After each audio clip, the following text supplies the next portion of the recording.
Eskinita, The Mavi Story. Dear Papa Dudut, may kasabihan na kapag mahal mo ang isang tao ay tanggap mo anuman ang pag-uugali niya. Pero may exemption yon, lalo na kung hindi na maganda ang inaasal niya. At bilang partner niya, responsibilidad mo na pagsabihan siya sa maayos na paraan upang maitama anumang ugali na hindi nakabubuti sa kanya. Yan ang eksaktong karanasan ko kay Paloma. Pero bago ko ipagpatuloy ang pagkukwento ay magpapakilala muna ako. Tawagin niyo na lamang po ako sa palayaw kong Mavi. 33 years old, taga Quezon City at nagtatrabaho bilang virtual assistant. Kung ilalarawan ko ang aking sarili, masasabi ko na may itsura naman ako. Malinis sa katawan at tahimik, pero kapag nakuha mo ang loob ko ay madaldal naman akong tao. Bukod doon ay mahilig din po ako mag-ipon at mag-invest, pero hindi naman ako kuripot. Masinop lang ako sa pera dahil alam kong hindi yon pinupulot. Sa katunayan ay meron na akong napundar na mga property katulad ng studio type, condo unit at kotse. Tumutulong din ako sa pagpapaaral sa aking mga kapatid at merong kaunting savings, insurance at investments.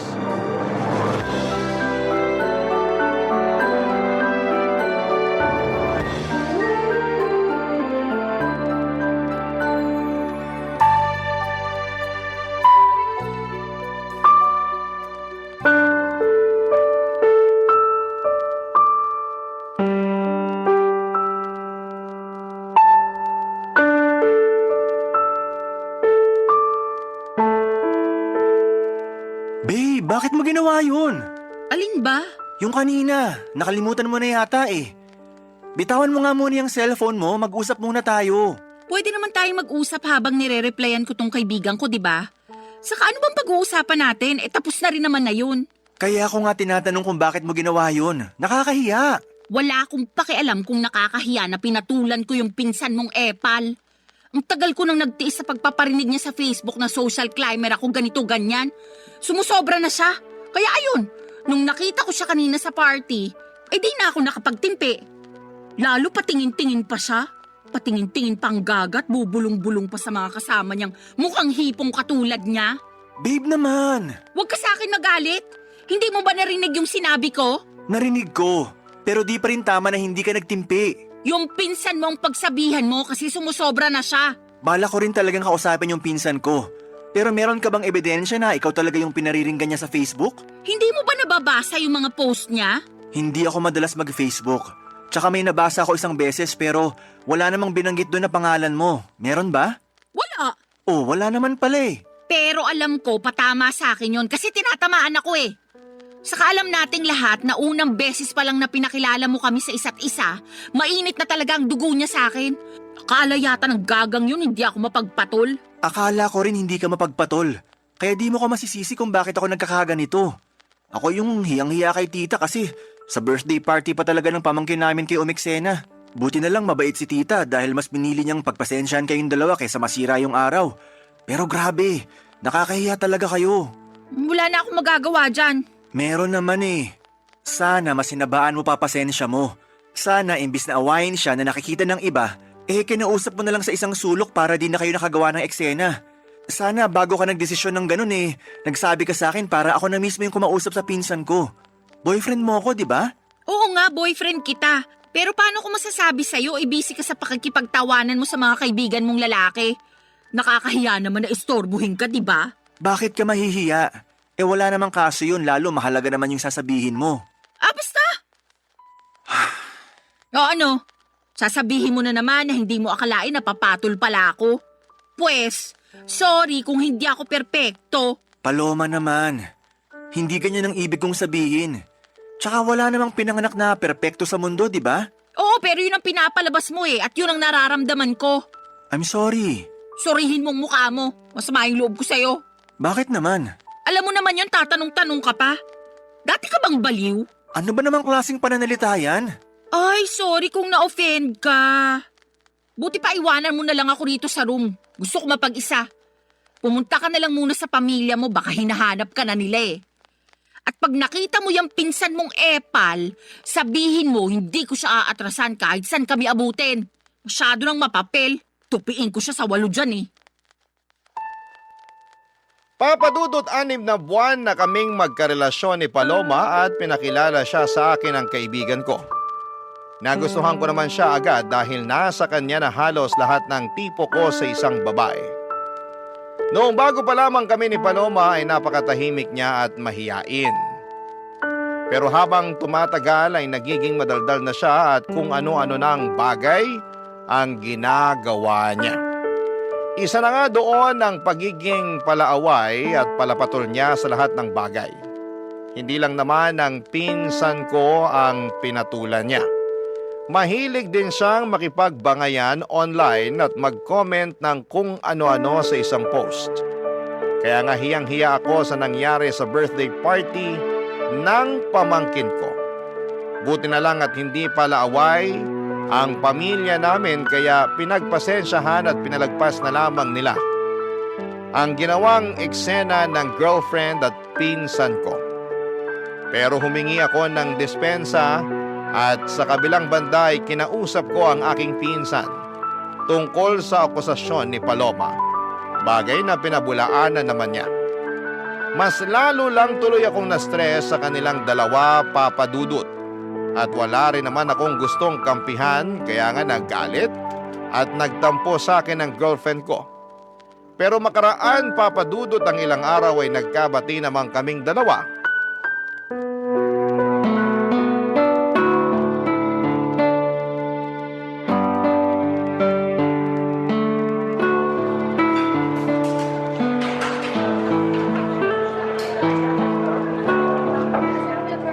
Thank you ah.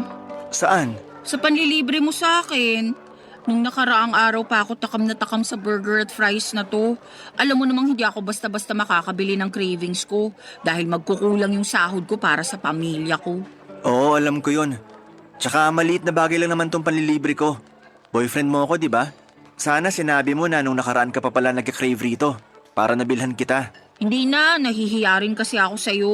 Ikaw naman? Totoo naman yun. Lagi ko kasing naiisip na ikaw yung taya sa mga labas at gala natin.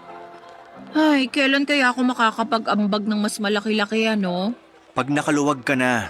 Pero saka mo na yun isipin. Sabi ko nga boyfriend mo ko at ako ang lalaki sa relasyon. Walang kaso sa akin na maglabas ng pera kung para rin naman sa'yo. Thank you. Pero kainis talaga maging mahirap. Hirap na akong magtipid at magpigil na unahin ang sarili ko dahil sa pamilya ko. Buti sana kung thankful sila sa akin. Kaso hindi naman. May nangyari na naman ba sa bahay nyo? Oo Kanina lang bago ako umalis para makipagkita sa'yo. Nagalit na naman si nanay kasi kaunti lang daw yung binigay kong sweldo. Di raw makakabili ng 10 kilong bigas at masarap na ulam. Lagi na lang daw noodles at dilatang sardinas na bibili niya. Kaya nagagalit yung kuya kong batugan. Magagawa ko. Malaki kaltas ko ngayong cut-off Alam naman nila yan, bakit nagugulat pa sila? Tapos yung tatay ko nagtatampo kasi hindi ko man lang daw siya mabigyan ng pera pang yosi. Ayos lang ba siya? Ako pa ba bibili ng pambisyo niya? Nakakaloka. Sige lang, magkwento ka lang.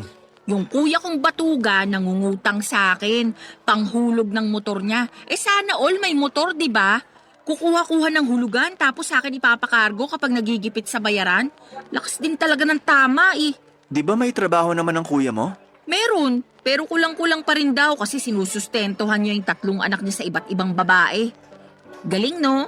Napakalandi ng kuya ko. Ay, kaya pala stress na stress ka nung nakita kita kanina. Oo, medyo lang. Pinautang mo ba kuya mo? Siyempre hindi. Kaya lang pinagsabihan akong maramot at hindi raw maaasahan. Ay, kaloka. Nang galaiti talaga ako pagkarinig ko nun. Para akong bulkang sasabog anumang sandali. Saka wala na akong pera para pautangin siya, no? Ano siya, hilo? Nanghihingi pa nga sa akin ng pang-project sa school yung bunso namin. Siyempre, mas inuna ko na yun kaysa sa kanya. Grabe rin talaga yung kuya mo. Wala na sa lugar ang mga pinagsasasabi. Lahat sila ganun sa bahay. Ay! Siguro maliban na lang sa bunso namin. Kasi bata pa yun. At yun lang yung kasundo ko. Kaya lang, mas lamang talaga ang stress ko sa pamilya ko, lalo pag wala na kaming pera. Ang unfair lang din talaga dahil malakas pa naman yung parents ko pero ang kukupad. Mula nang magkatrabaho ako, umasa na talaga sila sa akin. Hindi na naawa na nagkakandakuba na ako sa pagtatrabaho para lang buhayin sila. Uy, napakamalas ko talaga. Alam mong hindi totoo yan. Totoo yon. Mahirap lang talaga paniwalaan kasi hindi ikaw yung nasa posisyon ko. Di tulad ko, solo mo pera mo, di ba? Tumutulong din naman ako sa pagpapaaral sa mga kapatid ko. Oo nga, pero hindi ka naman obligado kasi may business yung mga magulang mo. May pera kayo at kaya pa rin nila kayong buhayin. Hindi katulad namin kasi ako lang talaga yung dapat bumuhay sa pamilya ko. Kaya nga kahit itong cravings ko, hindi ko talaga mabili. Malapit na talaga akong masiraan ng ulo. Kung may magagawa lang sana ako para tulungan ka. Alam mo, meron. Ano yun? Ibahay mo na ako. Mag-live-in na tayo para makaalis na ako sa toxic kong pamilya. Papa Dudut, nagtatrabaho bilang private company employee si Paloma at sakto lang ang kinikita niya. Siya ang breadwinner sa kanila kaya wala talaga siyang maitabi para sa sarili. Kaya nga sa abot ng makakaya ko ay binibilhan ko si Paloma ng mga pangangailangan at kaunting luho niya. Pero hindi ko naman kayang saluhin ang lahat, lalo na yung tungkol sa toxic niyang pamilya. Kaya naisipan niya na mag-live-in na kami pero nag-alangan ako dahil sa paniniwala kong mag-asawa lang ang dapat na magkasama sa iisang bubong. Dahil doon ay naggalit na naman sa akin si Paloma. Tapos ay paulit-ulit pa akong inuusig ng aking konsensya tungkol sa mga posibilidad na sinasabi ng girlfriend ko na baka mangyari sa kanya pag hindi pa siya nakaalis sa kanila. Halimbawa noon ay baka tuluyan na siyang mabaliw o masiraan ng ulo. Kaya nga pinag-isipan ko ng mabuti ang plano niyang pagtira kasama ko. At agad ko yung pinaalam sa aking mga magulang, Papa Dudut. Barangay Love Stories. Barangay Love Stories. Papa Dudut, pinaintindi sa akin ng mga magulang ko na ayos lang na tumira kami ng magkasama ni Paloma sa isang bubong, lalo na at alam din nila ang sitwasyon ng girlfriend ko sa pamilya niya. At mas nanaig ang awa nila sa kanila kesa sa paniniwala na kinamulatan namin. Relihiyoso kasi kami pero unti-unti ay nabawasan at nagbago naman yon. Dahil sa iba't ibang kadahilanan, kaya nga pumayag na ako makipag-live-in kay Paloma. Pero may kondisyon. Bale hindi kami magkatabi sa isang kama at sa sofa ako matutulog. Nung una ay pinagtawanan pa ako ni Paloma pero nung pinaliwanag ko sa kanya na gusto kong pangatawanan ng paniniwala ko, ay wala na rin siyang nagawa pa. Sabay pa rin naman kaming kumakain magkasamang nanonood ng TV o di kaya ay nagluluto ng aming pagkain. Pero sa abot ng makakaya ko ay pinipigilan ko ang aking sarili na maging sobrang malapit sa kanya. Kaya lang isang araw ay nagpaalam sa akin si Paloma na gagabihin at huwag ko na raw siyang hintayin. Lalabas daw kasi sila ng mga katrabaho niya. Bagay na wala namang kaso sa akin para na rin makapag-unwind siya. Pinilit ko pa rin siyang hintayin pero sa inabot na lamang ng madaling araw ay wala pa rin siya. Kaya nakatulog na ako sa sofa at nagising na lamang noong maramdaman kong may humahawak sa aking pagka-lalaki, Papa Dudut.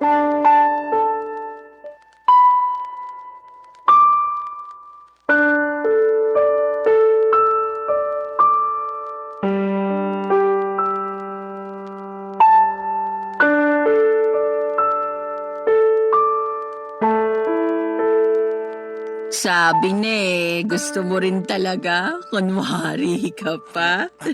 Paloma, anong ginagawa mo? Bakit mo ko hinihipuan? Sobra ka naman sa hinihipuan. Baka nakakalimutan mong girlfriend mo ko. Hindi ko nakakalimutan yun. Alam kong girlfriend kita pero totoo namang hinihipuan mo ko. Bakit? Di mo ba nagustuhan? Hindi. Kasi alam mo naman yung paniniwala ko pagdating sa bagay na yan, di ba? Oo, at nakakabwisit ka. Bakit ka nabibwisit? Napag-usapan na natin to, di ba? Sabi mo naiintindihan mo ko. Kahit tinawanan mo muna ako at inasar-asaran nung una. Totoo namang sinubukan kong intindihin. Pero habang tumatagal, pa-corny ka na ng pa-corny eh. Kalalaki mong tao, nagpipigil ka nandito na tayo oh. Magkasama na tayo sa iisang bubong. Ba't di mo pa ako sunggaban at samantalahin? Naririnig mo ba yung sarili mo? Naman, tingin mo sa akin, bingi? Hindi, pero nakakagulat na sa katulad mo pa talagang babae galing yung mga salitang yun. Girlfriend mo naman ako at boyfriend kita. Tingin mo sasabihin ko yun sa ibang lalaki? Ano ako, gaga? Kahit na, hindi pa rin tama na ganyan ka magsalita. Irespeto mo naman ang sarili mo. Nire-respeto ko yung sarili ko, no? Saka masyado kang sensitive at makalumang tao kung umasta. Tingin mo ba may maniniwalang walang nangyayari sa atin nakatira tayo sa iisang bubong? Wala naman talagang nangyayari sa atin, di ba? At kung walang maniwala, hindi ko na problema yun. Basta alam ko sa sarili ko na ginawa ko yung sa tingin ko tama. Alin? Yung sakalang mag-aano kapag kasal na? Oo. Corny mo talaga. Nagsisisi na tuloy ako na sinagot kita. Masyado kang ewan eh. Ikaw yung masyadong ewan. Anong sinabi mo? Alam mo na nung una pa lang ayaw ko. At iniiwasan ko makipag-live-in sa'yo hanggat di pa tayo kasal. Pero gusto mo na kamo para makaalis ka na sa pamilya mo. Pumayag naman ako, di ba? Okay lang din sa pamilya ko. Ibig sabihin nag-adjust ako para mapagbigyan yung gusto mo. Salamat sa pag-a-adjust mo. Pero baka nakakalimutan mong may hiningi ka ring kondisyon. At yun yung hindi tayo magtabi sa kama sa pagtulog. Tama ka. At pumayag ka naman, di ba? Papaalala ko lang sa'yo. Pumayag nga ako pero ewan ko sa'yo. Hindi naman malaking pabor yun. Umasa ako na naiintindihan mo pinanggalingan ko. Pero mukhang nagkamali ako matapos mong gawin yung bagay na ginawa mo kanina lang. Bakit ba big deal pa rin sa'yo na hinipuan kita? Mukhang gusto mo rin base sa reaksyon ng ano mo kanina. Hindi ko gusto. At natural na reaksyon lang ng katawan yun. Di ko yun mapipigilan. Sus, natural na reaksyon daw. Totoo naman eh. Para kang tanga. Kalalaki mong tao, ikaw pa yung iwas ng iwas sa ganyan. Hindi ako sanay Daig mo pa yung babae kung umasta. Nasasaktan ako sa mga sinasabi mo sa akin. Kinumpara mo pa ako sa iba. Sensya na, pero ano magagawa ko? Sinasabi ko lang kung ano yung nasa isip ko. Hindi lahat ng naisip mo dapat mong sabihin. Lalo na kung makakasakit ka lang din ng kapwa. Di ka lang pala makalumang tao, balat sibuyas ka rin. Ay nako, ewan ko sa'yo Paloma. Ay, mas ewan ko sa'yo. Paka-arte mo. Babae na nga yung lumalapit sa'yo, ayaw-ayaw ka pa dyan. Sure na ba yan? Sige na, try lang natin. Please lang, tigilan na natin tong usapang to. Nakainom ka eh. Mabuti pa matulog ka na dun. Inaantok na rin ako. Uy, kainis ka talaga. Para kang ewan. Siguro, ayaw mo lang talaga sa akin, no? Alam mong hindi totoo yan. He, ewan ko sa'yo. Papadudot kahit na masama ang loob ko kay Paloma dahil sa ginawa niya ay mas masama pa rin ang loob niya sa pagtanggi ko sa kanya. Hindi naman kasi ganun yon, hindi sa ayaw ko siya pero iniiwasan ko lang talaga na may mangyari sa amin lalo na at hindi pa kami kasal. Alam ko baka tawagin niyo kong hipokrito at nagmamalinis dahil magka-live-in na kami ni Paloma pero ginagawa ko lang ang alam kong tama at nararapat gawin bilang isang lalaki. Kaya lang ay hindi yon maintindihan ni Paloma at gulat na gulat ako sa ugali niyang yon. Lalo pang nadagdagan ang sama ng loob ko nang insultuhin niya ako at ang paniniwala ko. Pero alam ko na meron lang din siyang pangangailangan kaya nagawa niya ang bagay na yon. In short ay pinatawad ko si Paloma at pinalagpas ko ang mga nangyari. Doon ko na naisip na mag-propose ng kasal sa girlfriend ko, bagay na walang pasubanin niyang tinanggap. Papadudot mahal ko si Paloma at masaya ako dahil ikakasal na kami. Kaya lang ay makalipas ang isang linggo ay merong nangyari papadudot.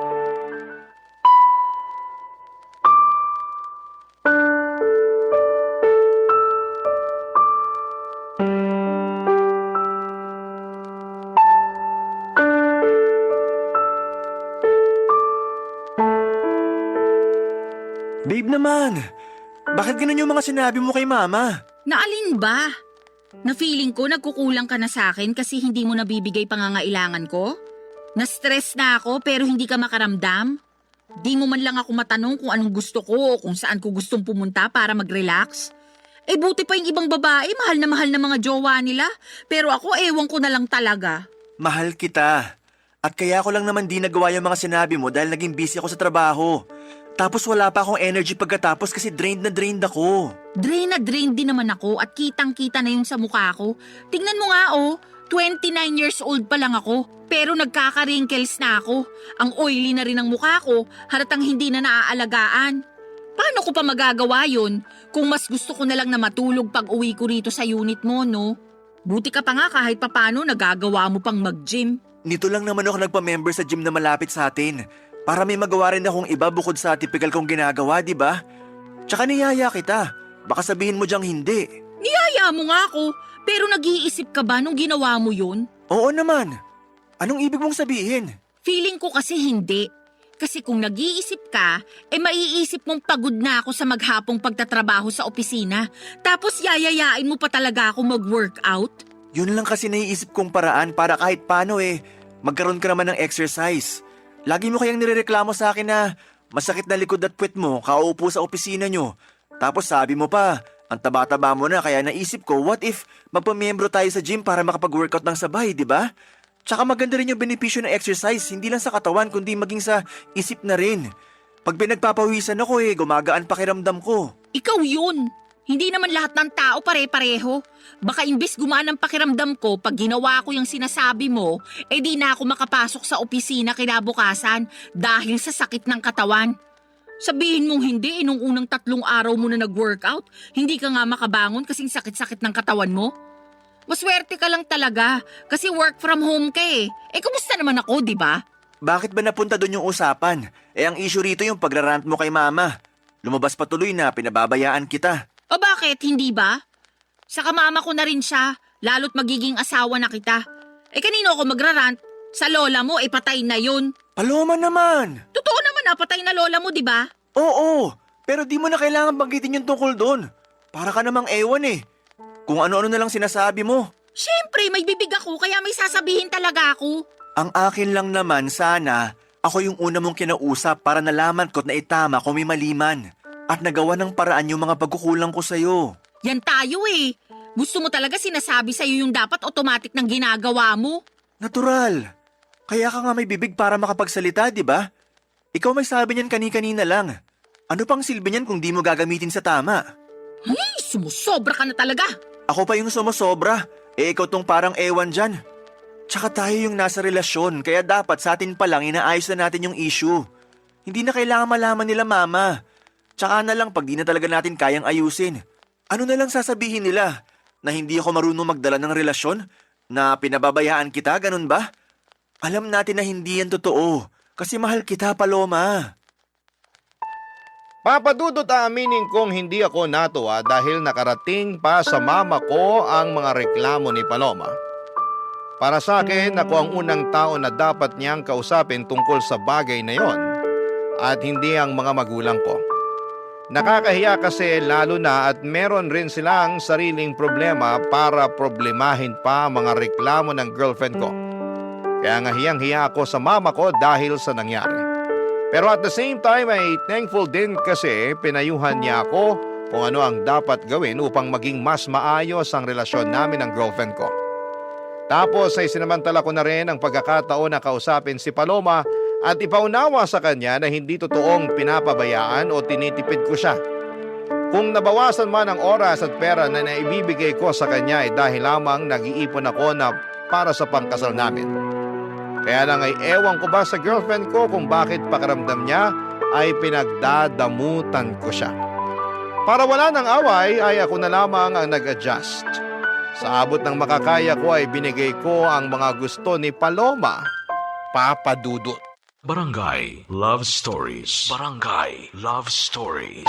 Papadudot, makalipas nga ang 1 buwan ay gulat na gulat ako nang sabihin sa akin ni Paloma na nag-resign na siya sa kanyang trabaho.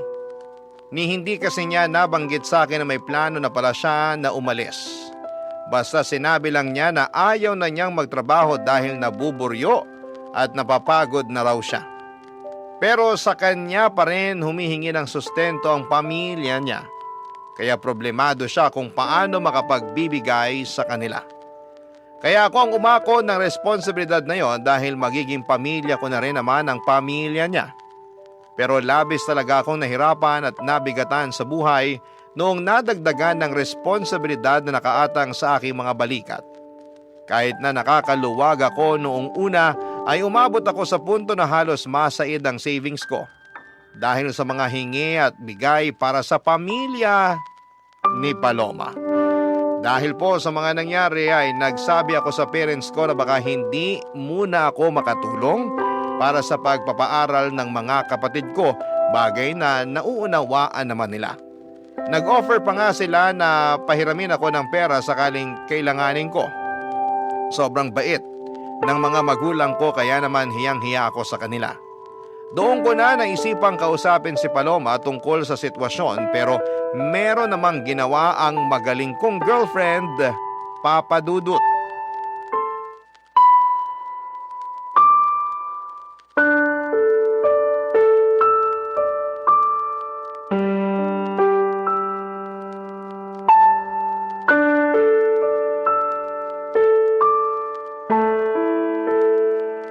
Paloma, anong ginawa mo?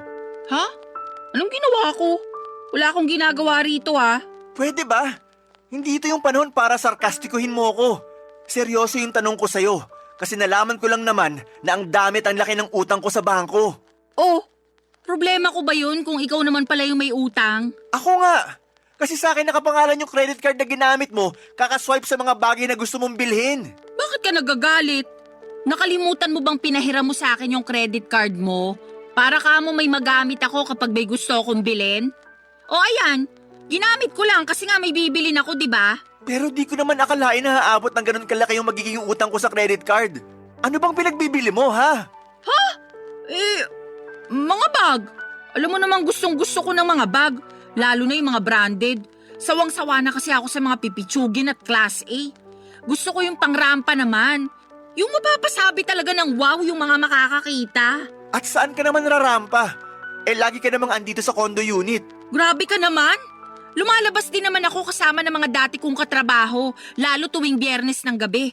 Siyempre, kailangan ko rin ng social life dahil baka mabaliw na lang ako rito sa condo mo, no? Bukod sa mga bag, ano pang binili mo gamit credit card ko? Mga sapatos lang naman. Anong mga sapatos lang naman? Kaya pala sandamakmak na yung sapatos mo. Dalawa lang naman yung paa mo. Sobra ka naman magsalita. Siyempre, salit-salitan ko naman sinusuot yung mga yan, ano? Ikaw ang sobra, kasi di ka marunong magtipid. Ano pa, bukod sa mga bag at sapatos? Ha?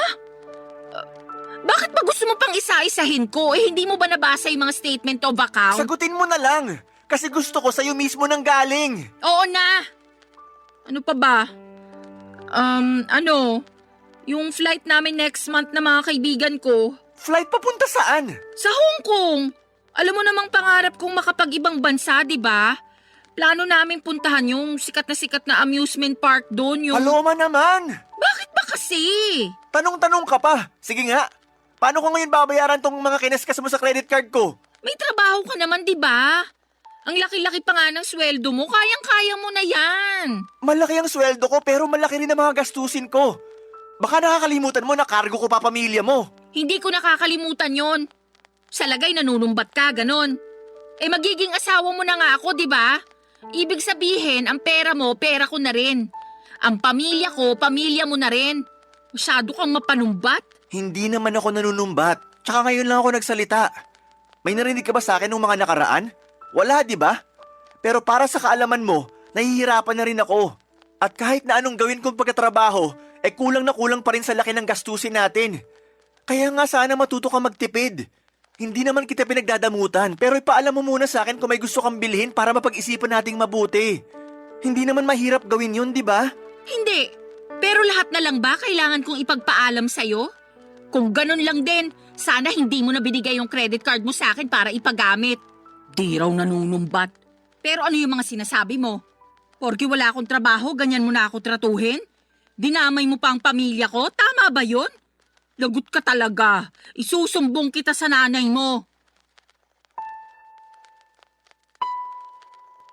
Papadudot, sabihin na po nating sumabog na ako sa galit ng mga panahong yon. Kaya hindi ko na napigilan ang aking bibig na makapagsalita ng hindi maganda sa girlfriend ko. Pero pinagsisihan ko naman yon at inihingi ng tawad sa kanya. Kaya lang ay matigas ang puso ni Paloma at gusto niyang palabasin na inagrabyado ko siya. Na masakit daw akong magsalita, mayabang at mapagmataas porke ako ang kumikita sa aming dalawa. Totoo naman na ako pero hindi ako kailanman nagyabang at nagmataas sa kanya. Sa abot ng makakaya ko at pangunawa ay sinusustentuhan ko siya at ang pamilya niya habang nag-iipon ng pangkasal namin at pinagsasabay na bayaran ng iba pang mga gastusin sa araw-araw naming pamumuhay. Kaya naman alam kong ako ang agrabyado rito at may karapatan akong magsabi ng mga hinanakit ko. Aaminin kong hirap na akong pakisamahan si Paloma dahil napakabigat niyang dalhin. At sa araw-araw na lamang na ginawa ng Diyos ay palala ng palala ang kanyang pag-uugali, Papa Dudut.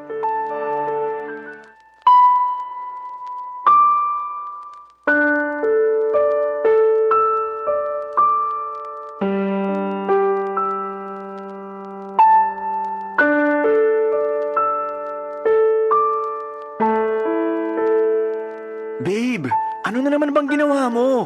Ginawa na naman saan? Sinabi ko pa naman kina mama na available yung kotse para gamitin nila sa outing nila ng mga kumare niya.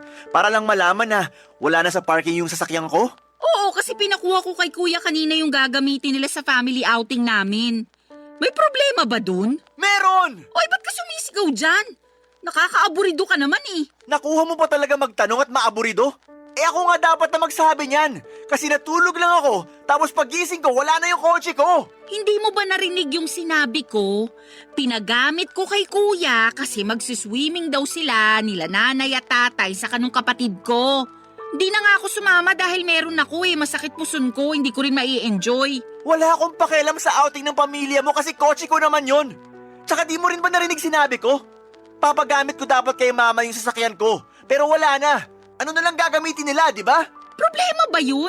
May sarili naman silang sasakyan. Problema yon kasi nasa talir yung kotse nila. Pinaghagawa. Tsaka matagal lang pinagpaalam ni mama sa akin na hihiramin niya yung sasakyan ko. Tapos bigla mong pinahiram sa pamilya mo? Di mo pa pinaalam sa akin kagabi bago tayo matulog. Nakalimutan ko Sa kapamilya ko naman yung gagamit, buti sana kung ibang tao. Magalit ka kung sa iba ko pinahiram. Oo! Parang yung pagpapagamit mo ng credit card ko sa mga kaibigan mo nung nag-book kayo ng flight, di ba? Akala ko ba nakapag-move on ka na dun? At saka binabayaran naman nila kahit hulugan. Kalmahan mo lang. Hindi ko na alam kung paano kumalma kasi malapit na ako mapuno rito. Kaso ang unfair dahil laging ako yung mali. Kapag nagsalita ako, lagi mo binabalik sa akin na mapanumbat ako, ganito, ganyan. Tama ba yun? May karapatan naman talaga ako manumbat kung gugustuhin ko lang, di ba? Anong gusto mo? Manahimik na lang ako para isipin mo na ayos lang yung mga ginagawa mo? Ganun yata talaga gusto mo mangyari Akala ko ba mahal mo ko? Mahal kita, Paloma. Pero ako ba mahal mo? Oo naman. Tinatanong pa ba yan? Kung hindi kita mahal, di sana ako pumayag na magpakasal sa'yo. O baka naman mahal mo lang ako kasi may nabibigay ako sa'yo. Paano na lang kung wala na? Ganun pa rin ba mararamdaman mo para sa akin? Ano ba namang tanong yan? Masyado ka nang nagiging madrama. Hoy, para sa kaalaman mo, wala tayo sa TV at radyo para magsalita ka ng ganyan. Kakainis to. Kita mong masakit yung puson ko, dumadagdag ka pa Diyan ka magaling. Imbis na sagutin ng diretso yung tanong ko, kung ano-ano na namang sinasabi mo. Alam mo, napapagod na ako. Napapagod na ako sa relasyon natin. Napapagod na ako sa'yo at sa pamilya mo. Anong ibig mong sabihin? Hindi ka talaga makahalata, no? Di ka rin marunong makiramdam. Sarili mo lang mahalaga sa'yo. Kaya paano pa ako nakakasiguro na mahal mo nga ako? Nang dahil lang sa kotse na pinahiram ko sa kuya ko, nagkakaganyan ka na? Ang malala, nag-historical ka pa talaga. Inungkat mo lahat Saka kung sa usapang pagod lang naman, mas pagod kaya ako sa'yo. Pagod ka saan? Sa relasyon natin? Oo, kasi pakiramdam ko kinokontrol mo ko. Ipapaalala ko lang sa'yo hindi pa tayo mag-asawa. At kahit mag-asawa na tayo, wala ka pa rin karapatang diktahan yung buhay ko. Bigla ko tuloy na miss maging malaya. Yung walang iniisip o pinoproblemang mababaw na issue. Sige, Simula sa araw na to, malaya ka na. Ha? Anong sabi mo? Sabi ko, simula sa araw na to, malaya ka na. Kasi nakikipaghiwalay na ako sa'yo. Tapos na tayo. Papa Dudut, nagmakaawa pa sa akin si Paloma na bawiin ko ang pakikipaghiwalay ko sa kanya. Pero naging matigas ako ng mga panahong yon. Kahit na apektado na ako sa pag-iyak at paghingi niya ng paulit-ulit na sorry, ay tinatagan ko ang sarili ko upang tiisin siya. Sobra na kasi ang mga ginagawa niya sa akin na pinalagpas at pinagpasensyahan ko lang. Siguro'y panahon na rin para bigyan ko ng pabor ang aking sarili na maging malaya mula sa mga responsibilidad ko sa kanya. Walang nagawa si Paloma noong nakipaghiwalay na talaga ako sa kanya. Agad niyang inimpake ang mga damit niya at umalis sa condo unit ko. Aaminin kong gusto ko siyang pigilan, pero may isang bahagi sa akin na nagsasabing wag na akong kubuhan ng bato na ipupukpok ko lang din sa ulo ko. Kaya lang ay may mga sandali pa rin talaga na nakokonsensya ako sa pakikipaghiwalay ko kay Paloma, lalo na at malapit na kaming ikasal. Sana ay mapayuhan ako ng mga kabarangay natin kung tama bang bawiin ko ang pakikipaghiwalay ko sa dati kong kasintahan at mag-umpisa ulit kami ng bagong buhay o pangatawanan ko na lamang at tumanap ng ibang babae na mas mabuti para sa akin. Aaminin ko na mahal ko pa rin si Paloma. Hanggang dito na lamang ang sulat ko, Papa Dudut. Maraming salamat po sakaling mapili po ninyong i-ere ang kwento ng buhay ko. God bless and more power sa Barangay Love Stories. Ang inyong forever kapuso at kabarangay forever, Mavi. Dear Papa Dudut, good day sa inyo at sa mga bumubuo ng Barangay Love Stories, tawagin niyo na lamang po ako sa pangalang Solana. 29 years old, taga Cardona, Rizal at isang online seller. Pero dati ako nagtatrabaho sa isang private company. Sa kasalukuyan ay buntis ako sa first baby namin ng husband ko, pero meron na akong unang anak sa ibang lalaki. Panati ko talaga ako ng programa ninyo, Papa Dudut, at hanggat maaari ay wala akong kinakaligtaang episode sa radyo. Kumbaga ay hindi kumpleto ang pananghalian hanggat hindi kami nakatune in kay Papa Dudut. Tapos isang araw ay naisipan kong magpadala ng sulat sa inyong programa upang marinig ko namang umere ang sarili kong kwento. Kahit naman paano ay merong makukuhang aral at inspirasyon ang mga kabarangay natin sa mga karanasan ko sa buhay. Magsisimula ang lahat taong 2023 kung saan ay sa edad kong 27 years old ay gustong-gusto ko nang mag-asawa. Kaya lang ay wala pa nga akong boyfriend noon, bagay na nakadagdag pa sa aking frustration. At palagi ko yung sinasabi sa aking nanay, Papa Dudut.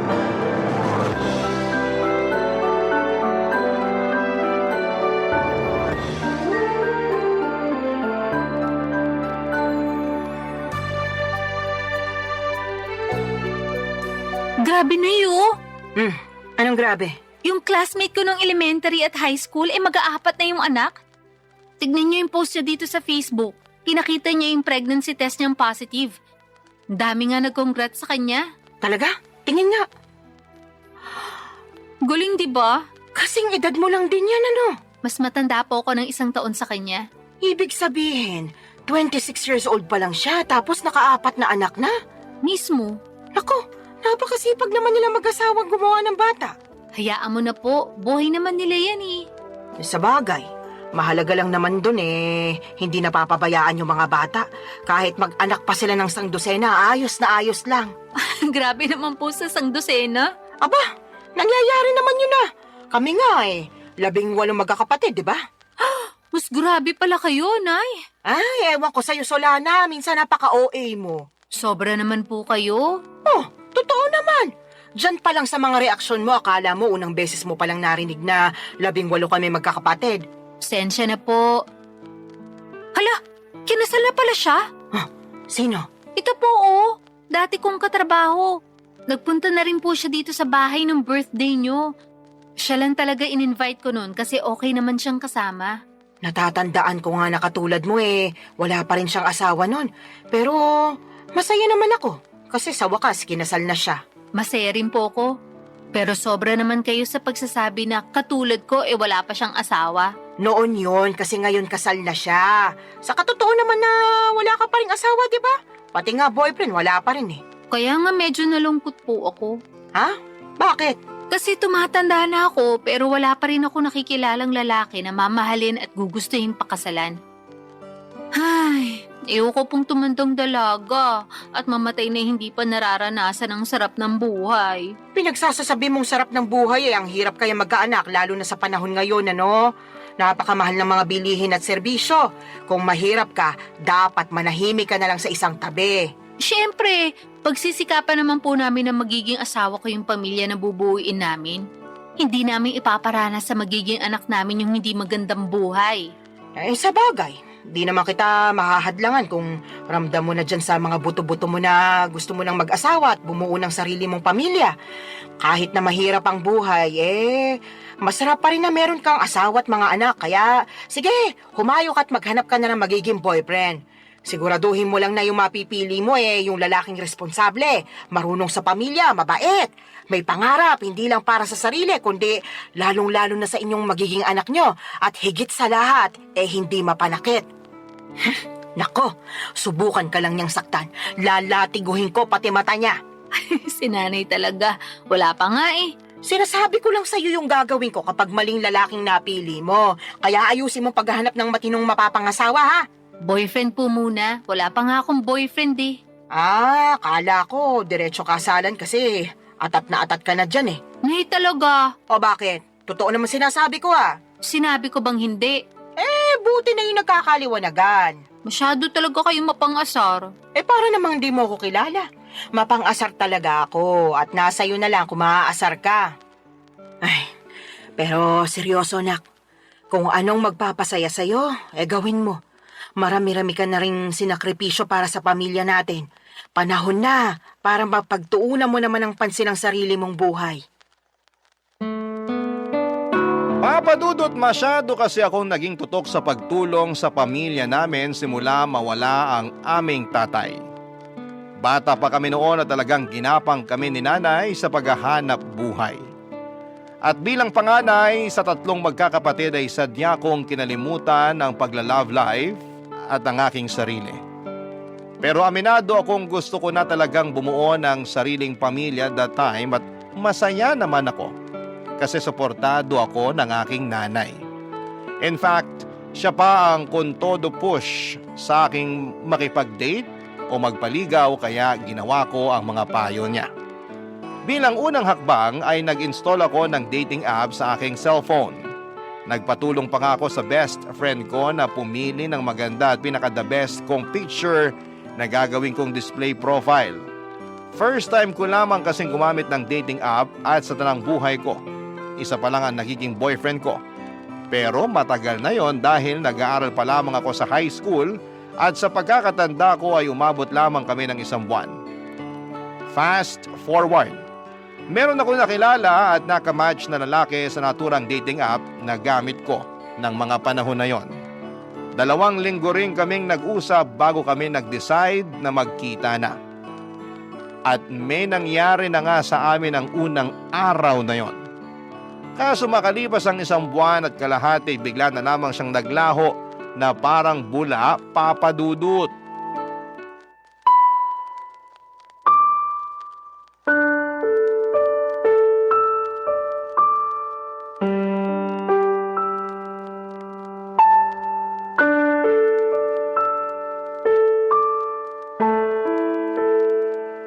Nay, minulto niya ako.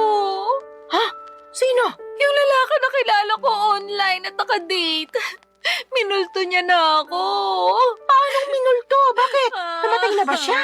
Nay naman Pinatay mo naman agad yung tao. Sabi mo kasi minulto ka, kaya anong iisipin ko kung di namatay na pala yung tao, di ba? Yun na nga. Kaso buhay na buhay pa po siya. At ang ibig sabihin ko sa minulto, naglaho na lang siya bigla na parang bula. Bigla na lang siyang hindi nagparamdam. Hindi ko na matawagan. At hindi na rin siya nagre-reply sa mga text ko. Naku, minulto ka nga. Sumalangit nawa. Nay naman eh. Sabi mo sa akin, nagkakamabutihan na kayo, di ba? Opo.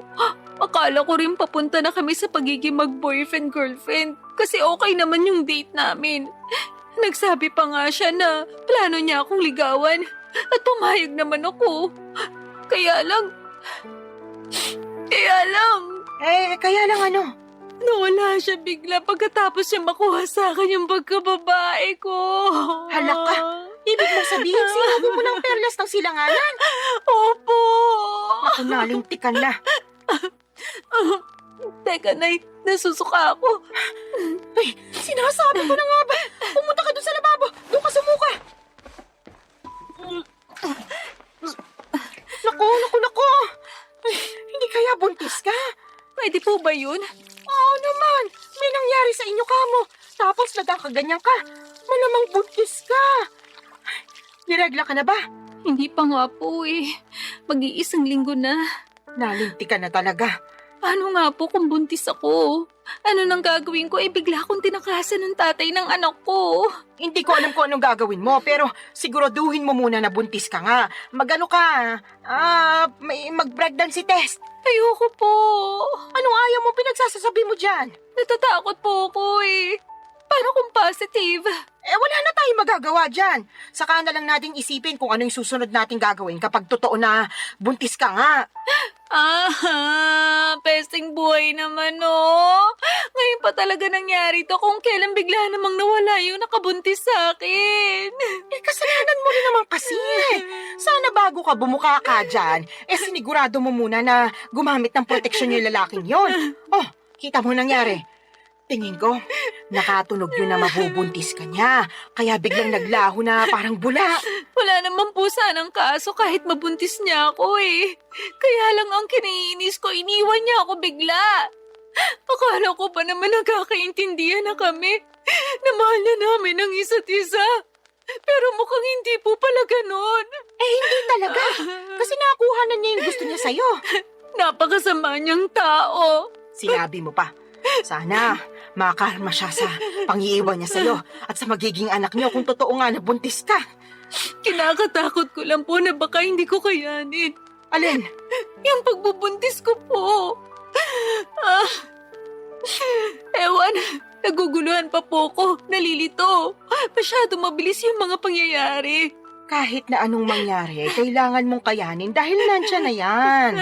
Alangan namang ipalaglag mo yung dinadala mo malaking kasalanan niya sa Diyos. Tsaka, hindi ka na bata, Solana. Nung nakaraan lang, naulit-ulit mong sinasabi na gusto mo nang magkaanak at magkaroon ng pamilya, di ba? O ayan na, magkakaanak ka na sakaling buntis ka nga. Kaya dapat kayanin mo. Huwag kang mag-alala. Nandito ang nanay.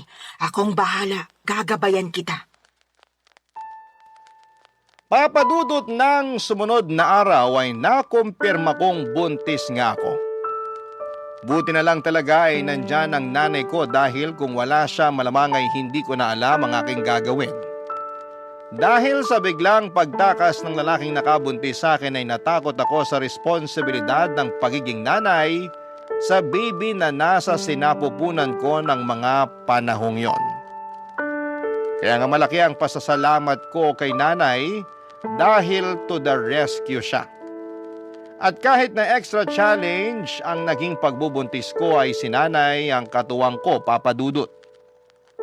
Unti-unti ay natutuhan kong mahalin ang baby na dinadala ko ng mga panahong yon. Inisip ko kasi na tama naman ang sinabi ni nanay. Walang kasalanan ang anak ko sa ginawa ng tatay niya. Sadyang meron lamang mga lalaki na hindi marunong magtaguyod ng pamilya. Nasa una lang magaling at duwag naman sa responsibilidad. Malas lamang ako kasi ganong klase ng lalaki ang natagpuan ko, Papa Dudut. Barangay Love Stories. Barangay Love Stories. Papadudot, makaraan ng 9 na buwan ay naipanganak ko ng malusog ang aking panganay. Nag-leave ako noon sa opisinang pinapasukan ko at noong matapos yun ay agad na rin ako nagbalik trabaho. Kailangan ko nang magdoble kayod upang matustusan ang pangangailangan ng anak ko. Alam ko na simula maging nanay ako ay dapat huli ko nang isipin ang aking sarili dahil laging unang-una ang kapakanan ng baby ko. Kaya lang ilang buwan pa lamang akong nagtatrabaho ulit ay nakaramdam na ako ng matinding kapaguran. At hindi yon yung klase ng pagod na nawawala kapag pinahinga mo, kundi naghahalo-halong pagod mentally and physically. Doon ko rin napagkumpara ang sitwasyon ko bilang single parent sa aking ibang katrabaho na merong healthy relationship sa kanilang mga asawa. Gusto ko lang naman ang katuwang sa buhay at mag-aalaga sa akin dahil matagal na panahon din ako ang nag-aalaga sa iba. Pati ba naman sa sarili kong anak ay ako pa ring mag-isa. Kaya nga binanggit ko yon sa nanay ko dahilan para sermonan niya ako ng todo-todo, Papa Dudut.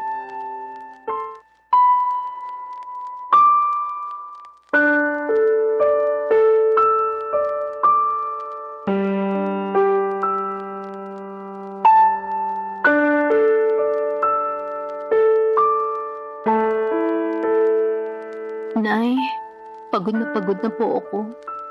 Kapag nasa opisina ako, hindi ako makapag-concentrate. Lagi akong lutang at nakatulala. Kaya nga nasisita ako ng boss ko at isang beses natawagan na ng pansin. Pero anong magagawa ko? Gusto ko na lang umuwi nung time na yon at magmukmuk sa higaan. Kaso alam kong hindi ko naman yun magagawa dahil kailangan kong alagaan yung anak ko pagdating ko rito sa bahay. Medyo mahirap nga yung pinagdaraanan mo, anak. Pero wala ka naman magagawa kasi kailangan mo magtrabaho pa rin para sa anak mo. Yun na nga po Imbis na sana nagpapahinga na lang ako rito sa bahay natin. At ako na yung nag-aalaga sa baby ko, kailangan ko pang umalis para magtrabaho. Thankful po ako na inaalagaan niyo yung anak ko. Pero ewan ko ba? Ano ba kasing problema? Pagod ka nga lang ba talaga o ano? Sa tono mo kasi para kang nagsisisi na nagkaanak ka. Yung totoo? Oh, sabihin mo yung totoo. Tama po kayo. Nagsisisi po ako na nagka-baby ako. Sula na naman! Kung naiintindihan lang ng anak mo yung sinabi mo, malamang magtatampo yung bata. Sarili niyang ina, pinagsisisihan siyang sinilang sa mundo. Ano pong magagawa ko kung yun ang nararamdaman ko? Wala, di ba? Tsaka bago kayo magsalita ng ganyan, iintindihin niyo muna yung pinagdaraanan ko. Naiintindihan ko yung pinagdaraanan mo dahil nanay din ako. Partida, isa pa lang yung anak mo. Tapos kayo, 3 pa nga na inire ko. Pero ang kaibahan natin, kasama niyo po si tatay sa pag-aalaga at pagpapalaki sa amin bago siya inagaw sa atin ng kamatayan. Tapos ako simula nang pinagbuntis ko yung baby ko hanggang pinanganak, mag-isa lang ako. Ewan ko kung nasa ng lupalop ng impyerno na napunta yung tatay ng batang yan. Nakakagigil lang talaga pag naaalala ko. Huwag mo namang sisihin yung anak mo sa katarantaduhan at pagiging irresponsable ng tatay niya sa'yo. Sino pong sisisihin ko? Napapagod na po ako magtiis at magkunwari na ayos lang yung lahat. At saka inggit na ako sa mga kasamahan ko sa opisina na merong mabubuting kinakasama at asawa. Ha? Bakit naman? Siyempre, ako wala. Kaya napatanong na lang ako sa Diyos kung bakit ang unfair niya sa akin. Hindi naman ako makasalanang tao Nagpapakitino naman ako sa abot na makakaya ko. Pero bakit pinarusahan niya pa rin ako? Sobra ka naman! Para mo na rin sinabing pagpaparusa yung pagkakaroon mo ng anak. Totoo naman po. Ay, maghinay-hinay ka nga sa mga sinasabi mo. Kawawa naman yung anak mo, Wala pa siyang kamuwang-muwang sa mundo, tapos pinag-uusig na agad siya ng sarili niyang ina. Yun po kasi yung nararamdaman ko. Ano po magagawa ko? Meron kang magagawa. Sana pinigilan mong maisip yan. Para hindi mo na naramdaman kasi maling-mali yan. Doon pa lang sa mainggit alam mong hindi na magandang katangian yun. Sana ganun lang kadali yung gusto niyong mangyari. Huwag Kasi puro sarili mo yung isipin mo, lalo may anak ka na. Dapat pag nanay ka na, isang tabi mo yung nararamdaman mo at pagtuunan ng pansin yung anak mo. Paano ko nga po magagawa yun kung napapagod na ako? Ay, sana talaga hindi na lang ako pumayag na ituloy yung pagbubuntis sa batang yan. Aray ko! Bakit niyo ako binatukan, Nay? Nagtatanong ka pa talaga kung ano-ano yung sinasabi mo dyan. Kinabutan ka nga. Hindi naman kasalanan ng apo ko na nabuo siya dahil sa kapusukan niyo Tapos sasabihin mo na sana hindi mo na lang tinuloy yung pagbubuntis mo sa kanya. Sumusobra ka na talagang babae ka. Papadudot doon ko mas napagtanto ng husto na mahirap maging single parent at kung may choice lamang akong baguhin ang kapalaran ko ay gagawin ko. Oo, mahal ko nga ang anak ko pero nawawalan pala ng saysay ang lahat pag nanaig na yung labis na pagod. Tinanim ko sa isipan ko na ang aking anak dapat ang priority ko bago ang sarili ko pero mas nanaig sa akin ang kagustuhan na makatagpo ng lalaki na magiging katuwang ko sa buhay at mag-aalaga sa akin bilang kapareha niya at kung loloobin ay may bahay. Kaya nga nagsimula ulit ako makipag-usap online kahit na inuusig pa rin ako ng aking konsensya at ng mga sinabi ni nanay. Naiintindihan naman daw niya ako pero nandun pa rin yung sermon niya tungkol sa dapat mas pagtuunan ko ng pansin ang aking anak bago ang sarili ko. Para sa akin ay hindi niya talaga ako nauunawaan. Hindi nagtagal ay meron akong nakausap na lalaki sa dating app at mabilis lang din kaming nagkapalagaya ng loob, papadudot.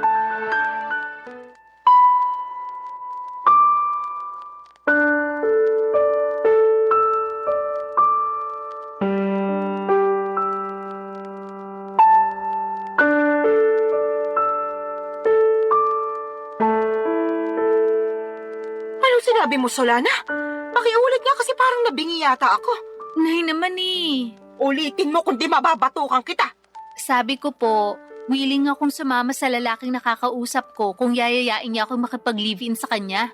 Anong sinabi mo? Sasama ka sa lalaking yun Paano yung anak mo? Sige nga. Yun nga po ang gusto kong pag-usapan natin. Kasi hindi ko masasama yung anak ko. Hindi ko pa nga sinasabi sa kanya na may anak na ako kasi, ewan, ayoko lang. Pakiramdam ko pag ginawa ko yun, baka mawalan siya ng gana sa akin. Kasi bihira lang naman yung lalaki na nagkakagusto at sumiseryoso sa mga single mom. Kahit na! Mahalaga pa ba yon? Opo, mahalaga yun kasi mahal ko na siya. Sa lagay, mas pipiliin mo pa yung lalaking yun kaysa sa sarili mong anak, Solana. Hindi ko naman po inaalis yung pagiging nanay ko sa anak ko. Gusto ko lang po magsimula ng panibagong buhay. Magsimula ng panibagong buhay na hindi kasama yung anak mo, ganun ba?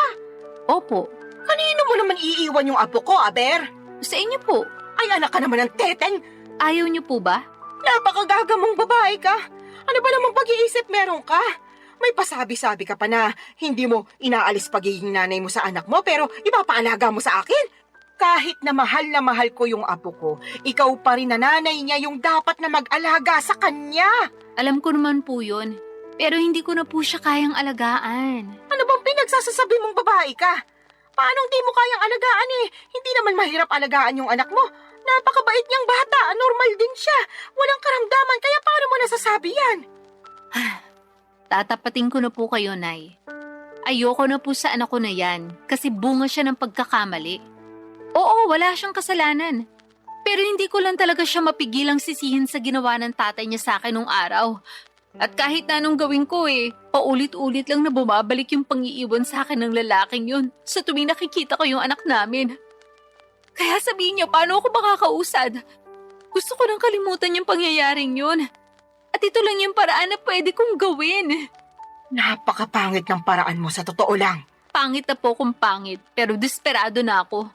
Tsaka wag po kayo mag-alala, kasi susustentuhan ko pa rin naman yung anak ko. Magtatrabaho pa rin ako ng mabuti para sa kanya. Pwede ka namang magtrabaho ng mabuti nang hindi mo siya kinakailangang iwanan sa akin Ewan ko ba naman sa'yo, nak? Bakit ganyan ka mag-isip? Awang-awa tuloy ako sa anak mo kasi nagkaroon siya ng nanay na katulad mo.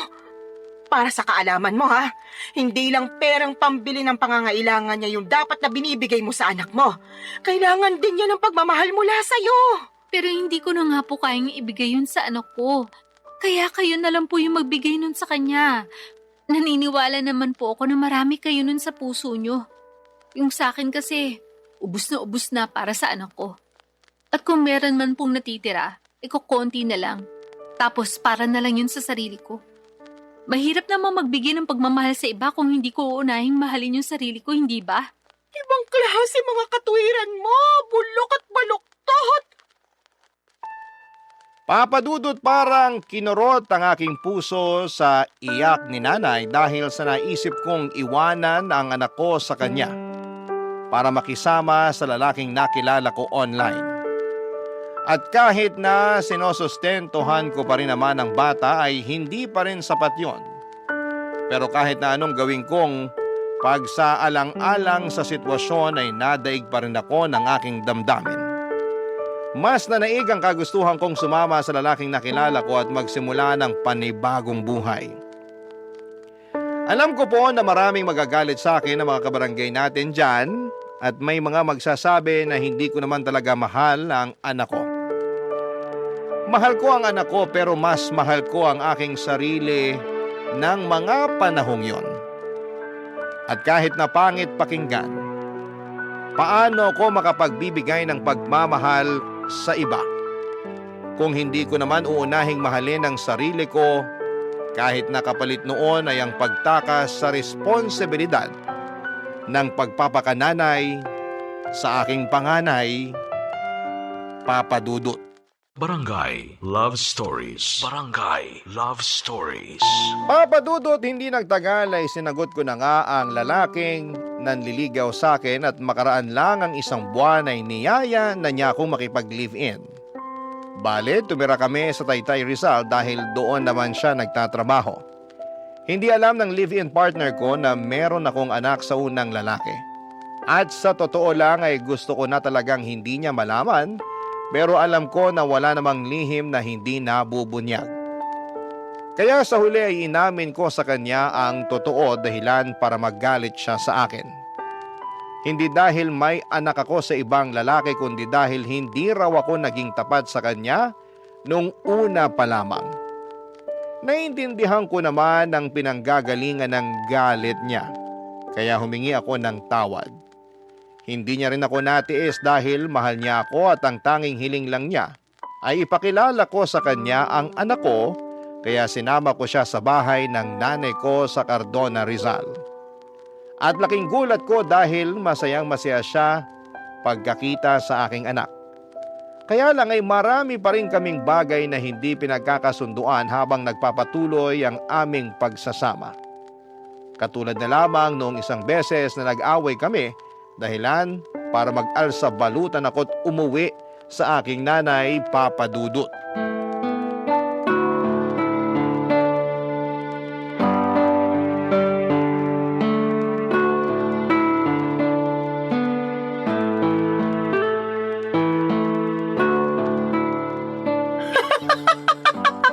Ano nga ulit yung dahilan ng away niyo, anak? Sinabi ko na po, di ba? Paulit-ulit kayo eh. Hindi ko nang mapigilan. Bakit ba? Kaya sabihin mo na kasi ulit. Sige po, pero last na to ha. Feeling ko kasi inaasar nyo lang ako eh. Sige na, ano nga ulit yung rason? Bakit ka nag-alsa balutan paalis sa inuupahan niyo at umuwi ka rito sa atin? Nag-away po kasi kami nung kinakasama ko dahil binuksan ko yung delata ng paborito pala niya tapos inulam ko. Dilata lang pala, tapos pinag-awayan nyo na. Grabe, hindi ako makapaniwala para kayong mga bata. Hindi ko naman po kasi Ay, sinasadya naku. na mabuksan yun. At saka siya naman may sabi na mag-ulam na lang daw ako ng delata dahil hindi nga siya nakapagluto. Nagkataon na overtime ako sa work. Tapos siya naman nagbago oras ng shift niya. Kaya umalis siya na maaga. Syempre, bilang wala na ring lakas magluto pa, naisip ko nga magbukas na lang ng delata. Ano ba kasing delata yon? Sardinas ba? Corned beef po, yung medyo mamahali na brand. Hindi mo ba alam na paborito niya yon? Alam ko po na paborito niya yun. Pero hindi ko naman akalain na magagalit siya sa akin ng gusto dahil lang sa dilatang yun. As in, galit na galit siya. More on, tampo na para bang batang nagmamaktol yung lolo nyo. Akala mo kung sinong inapi. Ginising pa talaga ako para pagdabugan. Matapos niya makitang nasa basurahan na yung delata na inulam ko kagabi. Nagkataon na isang piraso na lang yun, tapos plano niya raw ulamin pag uwi niya. Anong ginawa mo pagkatapos? Syempre, nagalit din ako kasi para siyang tanga. Kagigising ko lang nun tapos naalimpungatan pa ako sa sigaw niya. Tapos bubungaran niya ako ng sermon kesyo ganito ganyan. Aba, hindi rin po ako nagpatalo. Kaya sinagot ko siya para ipagtanggol yung sarili ko. Hanggang sa lumala na yung away namin at nakapagsalita na kami ng hindi maganda sa isa't isa. Hindi ko na po nagustuhan yung mga sinabi niya. Kaya nilayasan ko na siya. Pambihira talaga mga kabataan ngayon. Maliit na bagay pinalalaki kaya dumarami yung hiwala yan eh. Alam ko naman po na mababaw lang yun. Pero nasobrahan eh. Kung kinausap niya lang sana ako na maayos, baka lumabas pa ako at binilan siya ng paborito niyang delata. Di sana wala kaming problema. Hindi sana kami nagkasakitan sa mga sinabi namin sa isa't isa. Kaya lang, hindi ganun yung nangyari. At hindi ko kayang intindihin na ganun siya umasta porque paborito niya yung delatang kinain ko nang hindi sinasadya. Tama rin naman yung mga sinabi mo. Dilata lang naman yun. Kaya nga po. Tsaka sobrang sama lang talaga ng loob ko sa kanya. Sa dinami-rami ng tao na magsasalita sa akin ng ganun, siya pa talaga. Ayun, hindi na ako nakatiis kaya nilayasan ko na siya. Hindi talaga maiiwasan yung pagkakaroon ng hindi pagkakaintindihan sa relasyon. Pero sana, huwag niyong hayaan na sirain ito yung pagsasama ninyo. Tama rin na umalis ka doon para makapag-isip-isip kayo pareho. Magpalamig ka muna rito habang malayo kayo sa isa't isa. Pero huwag niyong patagalin yung away ninyo. Hindi yun maganda. Ewan ko, Nay. Mahal ko naman po siya pero masakit talaga mga sinabi niya sa akin. Biruin niyo, sabihin ba naman ako matakaw kasi naubos ko rin yung dilata niya? Gutom na nga ako nun. Kahit naman ako na gutom, baka maubos ko rin yon. Yun na nga po. Medyo sumobra lang siguro yung reaksyon ng kinakasama mo para lang sa isang delata. Sa lagay, mas matimbang pa yung pagmamahal niya sa paborito niyang pagkain kaysa sa'yo na kinakasama niya. Tumpak ka dyan, Nay. Naku, pag pumunta yun dito, makakatikim talaga sa akin yun ng sermon. Salamat po. Ay, hindi lang pala siya kundi kayong dalawa. Bakit naman po ako nasali dyan? Syempre, pareho kayo nasa relasyon eh. At gusto ko lang ipaintindi sa inyo na hindi na kayo bata para pag-awayan yung ganong klase ng mababaw na bagay. Ay, umayos kayo, kundi pag-uuntugin ko na talaga kayo. Papa Dudut, alam ko naman na mababaw lang ang dahilan ng pag-aaway naming yon. At pwede namang maayos kaagad kung may isa sa amin na magpapakumbaba. Pero pareho na kaming kinain ng matinding emosyon. Noong araw ding yon ay pinuntahan ako at sinundo ng kinakasama ko sa Cardona at nakipagbati sa akin. Humingi rin siya ng sorry kay nanay dahil naabala pa namin siya. Pero ayos lang naman sa nanay ko, sa halip ay pinayuhan niya kami na pag-usapan ng mga bagay-bagay at huwag na huwag agad paiirali ng galit. Kaya nga ginawa namin ang lahat para ayusin ang pakikipagkomunikasyon sa isa't isa para hindi na maulit ang mga nangyari. At masasabi ko na mabuti ang resulta noon sa pagsasama namin. Meron pa rin namang mga misunderstanding pero mas alam na namin kung paano yon ayusin. Saka pansin ko na sobrang mahal din talaga ng kinakasama ko ang aking anak sa ibang lalaki. At nakikita ko yon sa tuwing bumibisita kami sa bahay ni nanay. Kaya nga nagustuhan na rin siya ng nanay ko para sa akin bilang kinakasama. Pero nitong March 2025 lang ay may sinabi ako sa nanay ko na labis niyang kinabigla, Papa Dudut.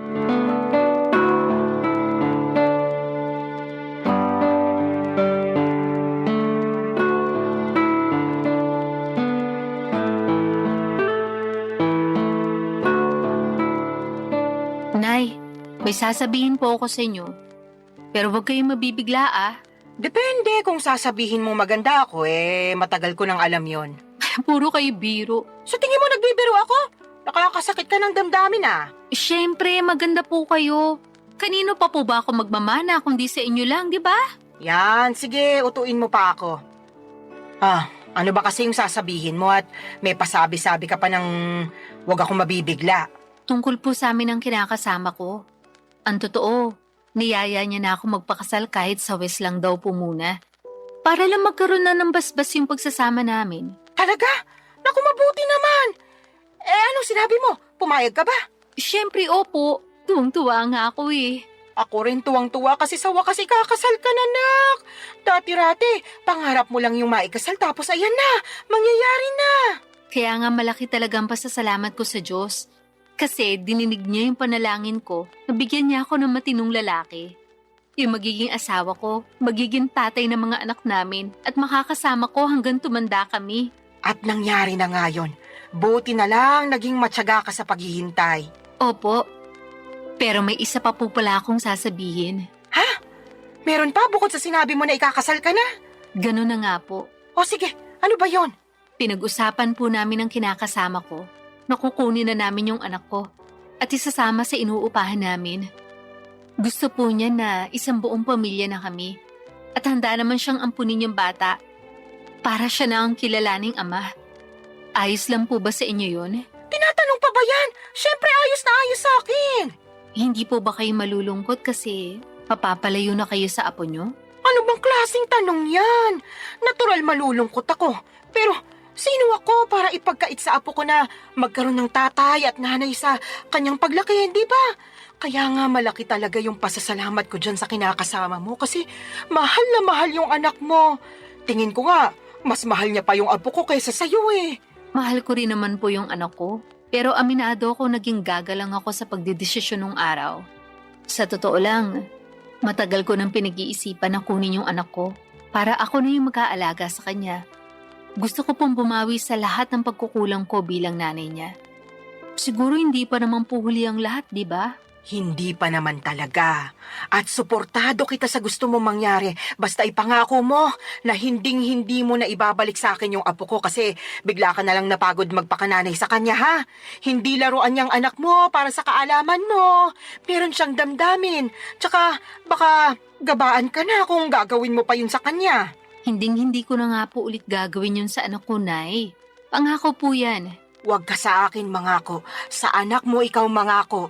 At patunayan mo yon. Mahalin mo siya ng husto. Iparamdam mo na lagi kang nandyan sa tabi niya bilang nanay niya. Ipaglaban mo siya sa lahat ng pagkakataon. Lagi mo siyang piliin sa kahit na anong sitwasyon. At kahit na magkaroon pa kayo ng mga anak nung kinakasama mo, huwag mong hayaan na mabaliwala yung panganay mo. Tandaan mo, Solana, ha? Wala siyang kasalanan sa ginawa sa'yo ng ama niya, kaya huwag mo siyang sisisihin. Opo, Nay. Naiintindihan ko po lahat ang mga sinabi niyo at tatandaan ko po yun. Sige, mapapanatag na ako kung ganon. Paano mo pala aalagaan yung apo ko kung nagtatrabaho ka? Tungkol po sa bagay na yan, pinag-usapan na namin ng kinakasama ko na magre-resign na ako para maalagaan ko yung anak ko.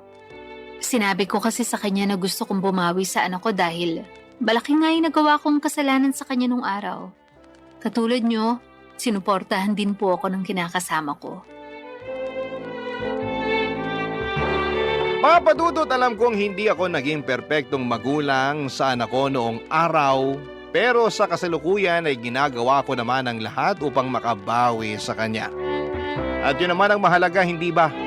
Sising-sisi ako sa nagawa kong pangiiwan sa kanya noon nang mas pinili ko ang aking sarili, ngunit masayang-masaya naman ako. Dahil naalagaan ko na siya ngayon, katuwang ang aking kinakasama na ngayon ay asawa ko na. Hindi pa rin naman nagsawang sumuporta at tumalalay sa akin si nanay, lalo na at buntis ako sa panganay namin ng mister ko. Alam ko na mas magiging challenging ang pag-aalaga ng dalawang maliit na bata, kaya sinabi ni nanay na pupuntahan niya ako sa inuupahan namin para alalayan pagkapanganak ko. Doon pa lang ay naiyak na ako at nag-uumapaw ang saya ng puso ko. Mas lalo ko na-appreciate ang aking nanay sa totoo lang. At alam ko na marami pa akong matututuhan sa kanya mula sa mga karanasan niya kung paano maging mabuting ina. Maraming salamat po, Papa Dudut, sakaling mapili po ninyong i-air ang istorya ng buhay ko. Sana po'y kinapulutan po ito ng aral at inspirasyon ng mga kabarangay natin. God bless sa inyong programa sa Barangay Love Stories. Patuloy kayong magbigay ng aliw sa ating mga kabarangay. Ang inyong forever kapuso at kabarangay, Solana.